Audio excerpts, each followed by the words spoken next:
O Catecismo em um ano.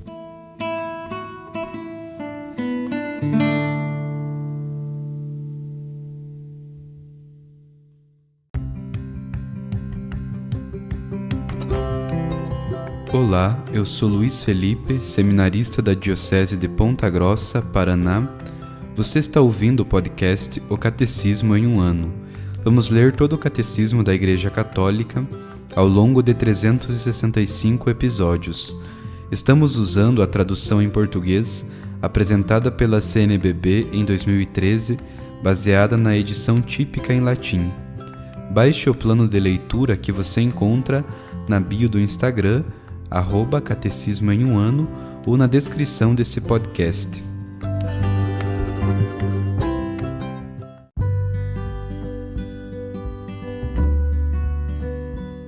Hoje é o dia 200 do nosso podcast, o Catecismo em um ano. Nós vamos ler do número 1562 ao número 1568.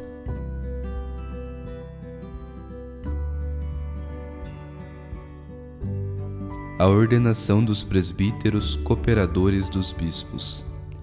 Aquele que o Pai consagrou e enviou ao mundo, fez os bispos participantes de sua consagração e missão por meio dos apóstolos de quem são sucessores. Os bispos transmitiram legitimamente o munus de seu ministério em grau diverso a pessoas diversas na Igreja. O munus de seu ministério foi, por sua vez, confiado em grau subordinado aos presbíteros, para que, constituídos na ordem do presbiterado, com o fito de cumprir a missão apostólica transmitida por Cristo, fossem os colaboradores da ordem episcopal. O ofício dos presbíteros, por estar ligado à ordem episcopal, participa da autoridade com que o próprio Cristo constrói, santifica e rege o seu corpo. Por isso, o sacerdócio dos presbíteros, supondo os sacramentos da iniciação cristã, é conferido por meio de um sacramento peculiar, mediante o qual os presbíteros, pela unção do Espírito Santo, são assinalados com um caráter especial e assim configurados com Cristo sacerdote, de forma a poderem agir em nome e na pessoa de Cristo cabeça.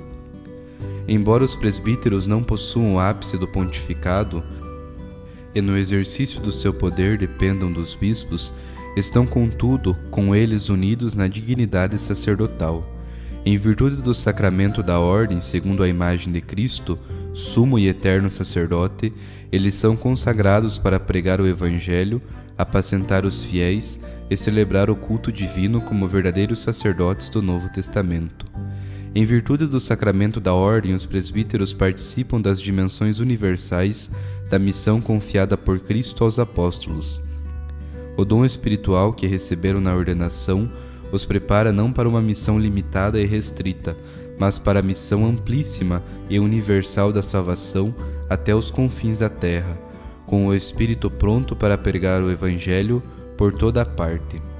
Eles exercem seu sagrado munus principalmente no culto eucarístico ou sinaxe, em que, agindo na pessoa de Cristo e proclamando seu mistério, unem os pedidos dos fiéis ao sacrifício de sua cabeça e no sacrifício da missa tornam presente e aplicam até a volta do Senhor o único sacrifício do Novo Testamento, isto é, o sacrifício de Cristo, que como hóstia imaculada uma vez por todas se ofereceu ao Pai.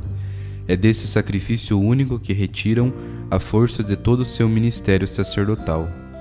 Solícitos cooperadores da ordem episcopal, seu auxílio e instrumento, chamados para servir ao povo de Deus, os sacerdotes formam com o seu bispo um único presbitério, empenhados porém em diversos ofícios. Em cada comunidade local de fiéis, tornam de certo modo o bispo presente, a ele se associando com coração confiante e generoso. Assumem como próprias as funções e as solicitudes do bispo, e as exercem em seu empenho cotidiano pelos fiéis. Os presbíteros só podem exercer seu ministério na dependência do bispo e em comunhão com ele. A promessa de obediência que fazem ao bispo no momento da ordenação e o beijo da paz do bispo no fim da liturgia da ordenação significam que o bispo os considera como os seus colaboradores, filhos, irmãos e amigos, e que em troca ele lhes deve amor e obediência. Estabelecidos na ordem do presbiterado, por meio da ordenação, os presbíteros estão ligados entre si por íntima fraternidade sacramental. De modo especial, porém, formam um só presbitério na diocese para cujo serviço estão escalados sob a direção do próprio bispo. A unidade do presbitério encontra a expressão litúrgica na prática que recomenda que durante o rito da ordenação os presbíteros também imponham as mãos depois do bispo.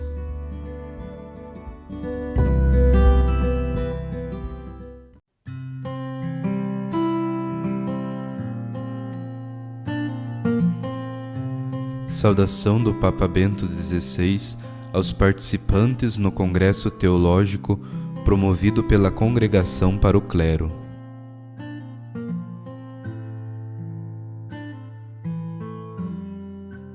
Senhores cardeais, queridos irmãos no episcopado e no sacerdócio, ilustres hóspedes, estou feliz por me encontrar convosco nesta particular ocasião e saúdo todos vós com afeto.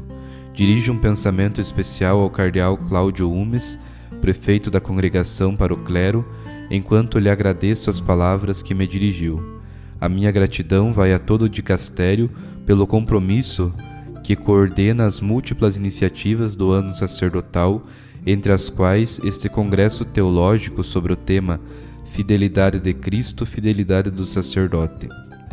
Alegro-me por esta iniciativa, que conta com a presença de mais de 50 bispos e de 500 presbíteros, muitos dos quais são responsáveis nacionais ou diocesanos do clero e da formação permanente.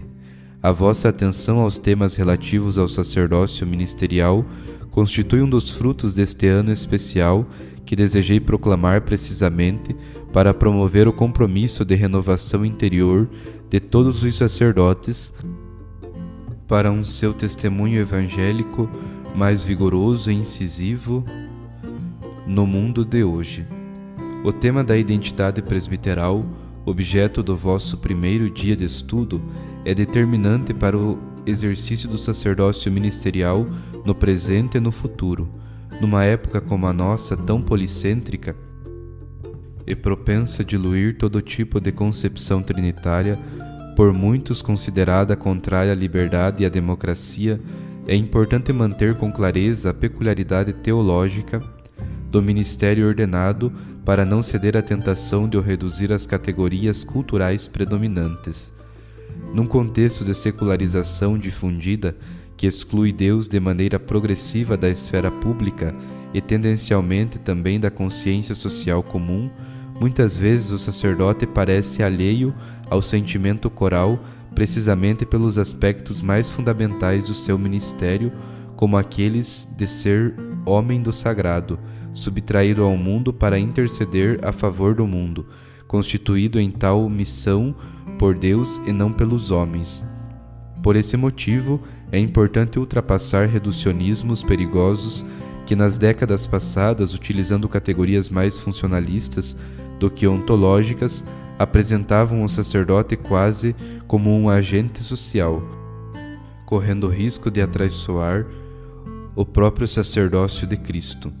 Como se revela cada vez mais urgente a hermenêutica da continuidade para compreender de maneira mais adequada os textos do Concílio Ecumênico Vaticano II, analogamente parece necessária uma hermenêutica que poderíamos definir da continuidade sacerdotal, que começando a partir de Jesus e Nazaré, Senhor e Cristo, e passando através dos 2000 anos da história, de grandeza e de santidade, de cultura e de piedade, que o sacerdócio escreveu no mundo, chegue até os nossos dias.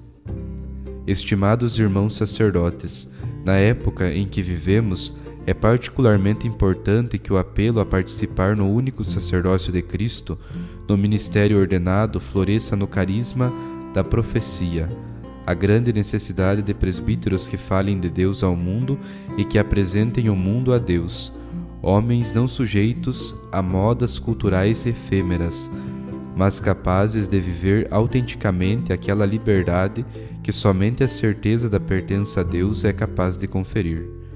Como o vosso congresso sublinhou oportunamente, hoje a profecia mais necessária é a da fidelidade, que, começando a partir da fidelidade de Cristo à humanidade, através da Igreja e do sacerdócio ministerial, leve a viver o próprio sacerdócio na adesão total a Cristo e à Igreja.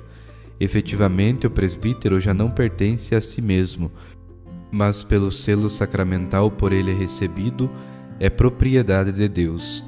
Este seu ser de outro deve tornar-se reconhecível por parte de todos através de um testemunho límpido. No modo de pensar, falar, julgar os acontecimentos do mundo, servir e amar, e de se relacionar com as pessoas, também no hábito, o presbítero deve aurir força profética da sua pertença sacramental, do seu profundo ser. Por conseguinte, ele deve ter todo o cuidado de se subtrair à mentalidade predominante que tende a associar o valor do ministro não tanto ao seu ser, mas somente à sua função, desconhecendo assim a obra de Deus que incide na profunda identidade da pessoa do presbítero, configurando-o a si de modo definitivo. Além disso, o horizonte da pertença ontológica a Deus constitui a justa moldura para compreender e confirmar também nos nossos dias o valor do celibato sagrado, que na Igreja Latina é um carisma exigido para a ordem sagrada, e é tido em grandíssima consideração nas igrejas orientais.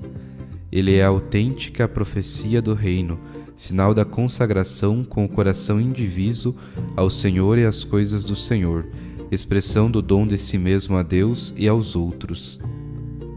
Por conseguinte, a vocação do sacerdote é excelsa e permanece um grande mistério também para quantos a receberam como dom. Os nossos limites e as nossas debilidades devem induzir-nos a viver e a conservar com fé profunda esta dádiva preciosa com a qual Cristo nos configurou consigo, tornando-nos partícipes de sua missão salvífica. Com efeito, a compreensão do sacerdócio ministerial está vinculada à fé e exige, de maneira cada vez mais forte, uma continuidade radical entre a formação seminarística e a formação permanente. A vida profética incondicional, com a qual serviremos Deus e o mundo, anunciando o Evangelho e celebrando os sacramentos, favorecerá o advento do reino de Deus, já presente, e o crescimento do povo de Deus na fé. Caríssimos sacerdotes, os homens e as mulheres do nosso tempo só nos pedem que sejamos sacerdotes até o fundo e nada mais. Os fiéis leigos encontrarão em muitas outras pessoas aquilo de que humanamente têm necessidade, mas só no sacerdote poderão encontrar aquela palavra de Deus que deve estar sempre nos seus lábios, a misericórdia do Pai abundante e gratuitamente concedida no sacramento da reconciliação, o pão de vida nova, verdadeiro alimento oferecido aos homens.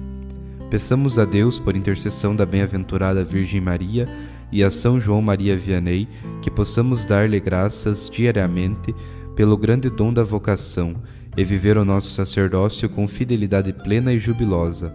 Obrigado a todos por este encontro. É de bom grado que concedo a cada um de vós a bênção apostólica.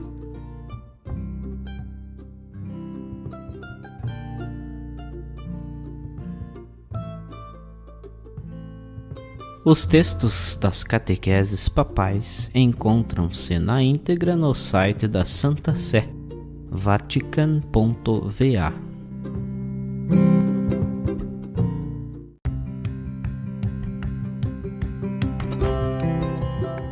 Você acaba de ouvir mais um episódio do podcast O Catecismo em um Ano.